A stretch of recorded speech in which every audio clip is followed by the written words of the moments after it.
Want to access your messages using Gemini on your Samsung Galaxy S26 Ultra?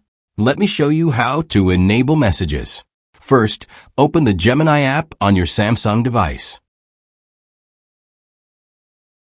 On the main screen, tap your profile picture in the top right corner. This will open your account menu. Tap Connected Apps. Now, scroll down and find Messages.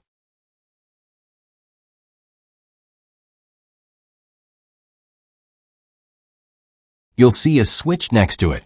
If the switch is gray, it means Messages is disabled. Tap the switch to enable it. The switch will turn blue. This means Messages is now enabled.